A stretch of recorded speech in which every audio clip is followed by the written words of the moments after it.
Hello, everyone. I hope you're all very, very well today. It's a lovely day here in California, and I hope it's lovely where you are too, despite being locked away at home. I hope that this will help just a little tiny bit to give you a little companionship and some entertainment. That's the idea. I'm reading Great Expectations, a chapter a day to keep you company. And today we're on chapter 25. Pip is in London. He is meeting all the Pocket family with whom he's going to study and live. And just recently, he was invited to Mr. Wemmick's house. Wemmick is the clerk of Mr. Jaggers, his guardian and also a lawyer. So now, without further ado, welcome to a fireside reading of Great Expectations, chapter 25. Bentley Drummle, who was so sulky a fellow that he even took up a book as if its writer had done him an injury, did not take up an acquaintance in a more agreeable spirit. Heavy in figure, movement, and comprehension, in the sluggish complexion of his face, and in the large, awkward tongue that seemed to loll about in his mouth as he himself lolled about in a room, he was idle, proud, niggardly, reserved, and suspicious. He came of rich people down in Somerset who had nursed this combination of qualities until they made the discovery that it was just of age and a blockhead. Thus, Bentley Drummle had come to Mr. Pocket when he was a head taller than that gentleman and half a dozen heads thicker than most gentlemen. Startop had been spoiled by a weak mother and kept at home when he ought to have been at school, but he was devotedly attached to her and admired her beyond measure. He had a woman's delicacy of feature and was, as you may see, though you never saw her, said Herbert to me, exactly like his mother. It was but natural that I should take to him much more kindly than to Drummle, and that even in the earliest evenings of our boating, he and I should pull homeward abreast of one another, conversing from boat to boat, while Bentley Drummle came up in our wake alone, under the overhanging banks and among the rushes. He would always creep inshore like some uncomfortable amphibious creature, even when the tide would have sent him fast upon his way, and I always think of him as coming after us in the dark or by the backwater when our own two boats were breaking the sunset or the moonlight in midstream. Herbert was my intimate companion and friend. I presented him with a half share in my boat, which was the occasion of his often coming down to Hammersmith, and my possession of a half share in his chambers often took me up to London. We used to walk between the two places at all hours. I have an affection for the road yet, though it is not so pleasant a road as it was then, formed in the impressibility of untried youth and hope. When I had been in Mr. Pocket's family a month or two, Mr. and Mrs. Camilla turned up. Camilla was Mr. Pocket's sister. Georgiana, whom I had seen at Miss Havisham's on the same occasion, also turned up. She was a cousin, an indigestive single woman who called her rigidity religion and her liver love. These people hated me with the hatred of cupidity and disappointment. As a matter of course, they fawned upon me and my prosperity with the basest meanness. Towards Mr. Pocket, as a grown-up infant with no notion of his own interests, they showed the complacent forbearance I had heard them express. Mrs. Pocket they held in contempt, but they allowed the poor soul to have been heavily disappointed in life, because that shed a feeble, reflected light upon themselves. These were the surroundings among which I settled down and applied myself to my education. I soon contracted expensive habits and began to spend an amount of money that within a few short months I should have thought almost fabulous. But through good and evil, I stuck to my books. There was no other merit in this than my having sense enough to feel my deficiencies. Between Mr. Pocket and Herbert, I got on fast, and with one or the other always at my elbow to give me the start I wanted and clear obstructions out of my road, I must have been as great a dolt as Drummle if I had done less. I had not seen Mr. Wemmick for some weeks when I thought I would write him a note and propose to go home with him on a certain evening. He replied that it would give him much pleasure and that he would expect me at the office at 6 o'clock. Thither I went, and there I found him putting the key of his safe down his back as the clock struck. "Did you think of walking down to Walworth?" said he. "Certainly," said I, "if you approve." "Very much," said Mr. Wemmick in his reply, "for I have had my legs under the desk all day and shall be glad to stretch them. Now, I'll tell you what I have got for supper, Mr. Pip. I have got a stewed steak, which is of home preparation, and a cold roast fowl, which is from the cook's shop. I think it's tender because the master of the shop was a juryman in some cases of ours the other day, and we let him down easy. I reminded him of it when I bought the fowl, and I said, 'Pick us out a good one, old Briton, because if we had chosen to keep you in the box another day or two, we could easily have done it.' He said to that, 'Let me make you a present of the best fowl in the shop.' I let him, of course. As far as it goes, it's property and portable. You don't object to an aged parent, I hope." I really thought he was still speaking of the fowl until he added, "Because I have got an aged parent at my place." I then said what politeness required. "So, you haven't dined with Mr. Jaggers yet?" he pursued, as we walked along. "Not yet. He told me so this afternoon when he heard you were coming. I expect you'll have an invitation tomorrow. He's going to ask your pals, too. 3 of them, ain't there?" Although I was not in the habit of counting Drummle as one of my intimate associates, I answered yes. "Well, he's going to ask the whole gang." I hardly felt complimented by the word. "And whatever he gives you, he'll give you good. Don't look forward to variety, but you'll have excellence. And there's another rum thing in his house," proceeded Wemmick after a moment's pause, as if the remark followed on the housekeeper understood. "He never lets a door or window be fastened at night." "Is he ever robbed?" "That's it," returned Wemmick. He says, and gives it out publicly, 'I want to see the man who'll rob me.' Lord bless you, I have heard him 100 times, if I ever heard him once, say to regular cracksmen in our front office, 'You know where I live. Now, no bolt is ever drawn there. Why don't you do a stroke of business with me? Come, can't I tempt you?' Not a man of them, sir, would be bold enough to try it for love or money." "They dread him so much?" said I. "Dread him," said Wemmick. "I believe you they dread him, but not what he's artful, even in his defiance of them. No silver, sir, Britannia metal, every spoon." "So they wouldn't have much," I observed. "Even if they..." "But he would have much," said Wemmick, cutting me short, "and they know it.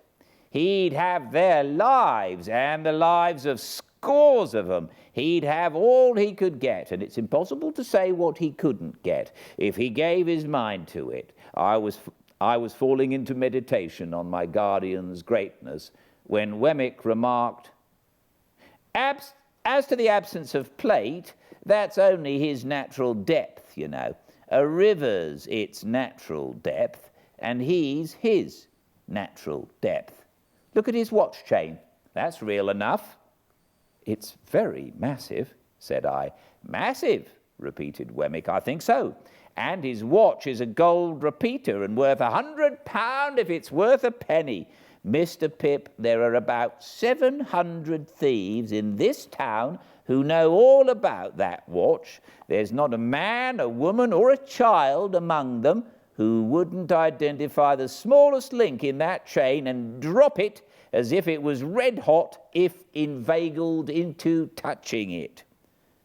At first, with such discourse, and afterwards with conversation of a more general nature, did Mr. Wemmick and I beguile the time and the road until he gave me to understand that we had arrived in the district of Walworth. It appeared to be a collection of back lanes, ditches, and little gardens, and to present the aspect of a rather dull retirement. Wemmick's house was a little wooden cottage in the midst of plots of garden, and the top of it was cut out and painted like a battery, mounted with guns. My own doing, said Wemmick. Looks pretty, don't it? I highly commended it. I think it was the smallest house I ever saw, with the queerest Gothic windows, by far the greater part of them sham, and a Gothic door almost too small to get in at. That's a real flagstaff, you see, said Wemmick, and on Sundays I run up a real flag. Then, look here, after I have crossed this bridge, I hoist it up so and cut off the communication. The bridge was a plank, and it crossed a chasm about 4 feet wide and 2 deep. But it was very pleasant to see the pride with which he hoisted it up and made it fast, smiling as he did so, with a relish, and not merely mechanically. At 9 o'clock every night, Greenwich time, said Wemmick, the gun fires. There he is, you see, and when you hear him go, I think you'll say he's a stinger. The piece of ordnance referred to was mounted in a separate fortress constructed of lattice work. It was protected from the weather by an ingenious little tarpaulin contrivance in the nature of an umbrella. Then, at the back, said Wemmick, out of sight, so as not to impede the idea of fortifications, for it's a principle with me, if you have an idea, carry it out and keep it up. I don't know whether that's your opinion. I said, decidedly. At the back, there's a pig, and there are fowls and rabbits. Then I knock together my own little frame, you see, and grow cucumbers, and you'll judge at supper what sort of a salad I can raise. So, sir, said Wemmick, smiling again, but seriously too, as he shook his head, if you can suppose the little place besieged, it would hold out a devil of a time in point of provisions. Then he conducted me to a bower about a dozen yards off, but which was approached by such ingenious twists of path that it took quite a long time to get at. And in this retreat our glasses were already set forth. Our punch was cooling in an ornamental lake on whose margin the bower was raised. This piece of water with an island in the middle, which might have been the salad for supper, was of a circular form, and he had constructed a fountain in it, which, when you set a little mill going and took a cork out of a pipe, played to that powerful extent that it made the back of your hand quite wet. I am my own engineer, and my own carpenter, and my own plumber, and my own gardener, and my own jack-of-all-trades, said Wemmick, in acknowledging my compliments. Well, it's a good thing, you know. It brushes the Newgate cobwebs away and pleases the aged. You wouldn't mind being at once introduced to the aged, would you? It wouldn't put you out? I expressed the readiness I felt, and we went into the castle. There we found, sitting by a fire, a very old man in a flannel coat, clean, cheerful, comfortable, and well cared for, but intensely deaf. "Well, aged parent," said Wemmick, shaking hands with him in a cordial and jocose way, "how am you?" "All right, John, all right," replied the old man. "Here's Mr. Pip, aged parent," said Wemmick, "and I wish you could hear his name. Nod away at him, Mr. Pip, that's what he likes. Nod away at him, if you please, like winking." "This is a fine place of my son's, sir," cried the old man, when I nodded as hard as I possibly could. "This is a pretty pleasure ground, sir. This spot and these beautiful works upon it ought to be kept together by the nation after my son's time for the people's enjoyment." "You're as proud of it as Punch, ain't you, aged?" said Wemmick, contemplating the old man, with his hard face really softened. "There's a nod for you," giving him a tremendous one. "There's another for you," giving him a still more tremendous one. "You like that, don't you?" "If you're not tired, Mr. Pip, though I know it's tiring to strangers, will you tip him one more? You can't think how it pleases him." I tipped him several more, and he was in great spirits. We left him bestirring himself to feed the fowls, and we sat down to our punch in the arbour, where Wemmick told me, as he smoked a pipe, that it had taken him a good many years to bring the property up to its present pitch of perfection. "Is it your own, Mr. Wemmick?" "Oh, yes," said Wemmick. "I have got hold of it a bit at a time. It's a freehold, by George." "Is it indeed? I hope Mr. Jaggers admires it." "Never seen it," said Wemmick. "Never heard of it, never seen the aged, never heard of him. No, the office is one thing and private life is another. When I go into the office, I leave the castle behind me, and when I come into the castle, I leave the office behind me. If it's not in any way disagreeable to you, you'll oblige me by doing the same. I don't wish it professionally spoken about." Of course, I felt my good faith involved in the observance of his request. The punch being very nice, we sat there drinking it and talking until it was almost 9 o'clock. "Getting near gunfire," said Wemmick then, as he laid down his pipe. "It's the aged's treat." Proceeding into the castle again, we found the aged heating the poker with expectant eyes as a preliminary to the performance of this great nightly ceremony.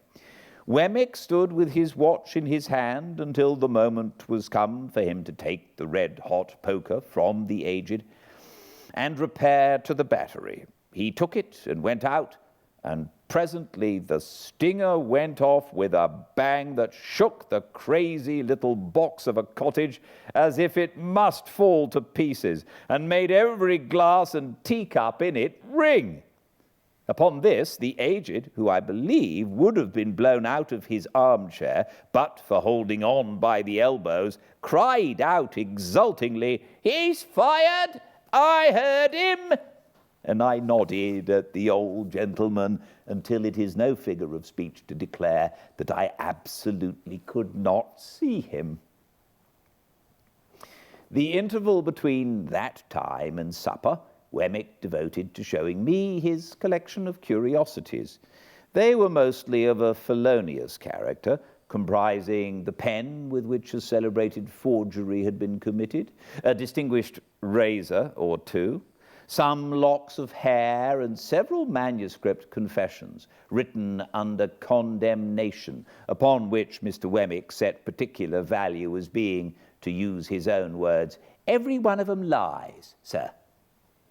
These were agreeably dispersed among small specimens of china and glass, various neat trifles made by the proprietor of the museum, and some tobacco stoppers carved by the aged. They were all displayed in that chamber of the castle into which I had been first inducted, and which served not only as the general sitting room, but as the kitchen too, if I might judge from a saucepan on the hob and a brazen bijou over the fireplace, designed for the suspension of a roasting jack.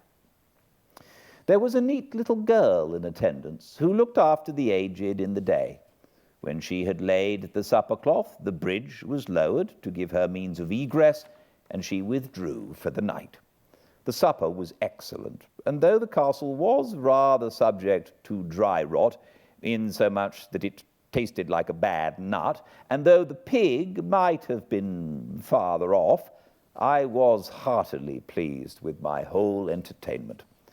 Nor was there any drawback on my little turret bedroom, beyond there being such a very thin ceiling between me and the flagstaff, that when I lay down on my back in bed, it seemed as if I had to balance that pole on my forehead all night. Wemmick was up early in the morning, and I'm afraid I heard him cleaning my boots. After that he fell to gardening, and I saw him from my Gothic window pretending to employ the aged, and nodding at him in a most devoted manner.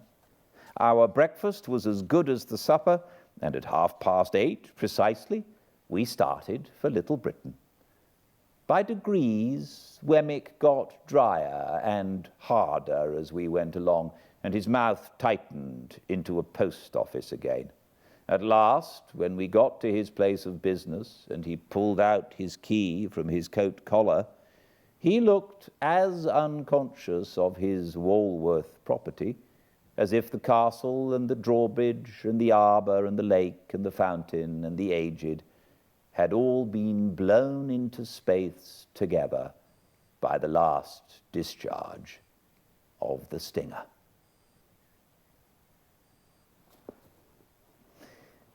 Thank you all so much for joining me. I'm so glad that you're here. Please join me tomorrow, same time, for the next chapter of Great Expectations. Until then, please be well. Bye-bye.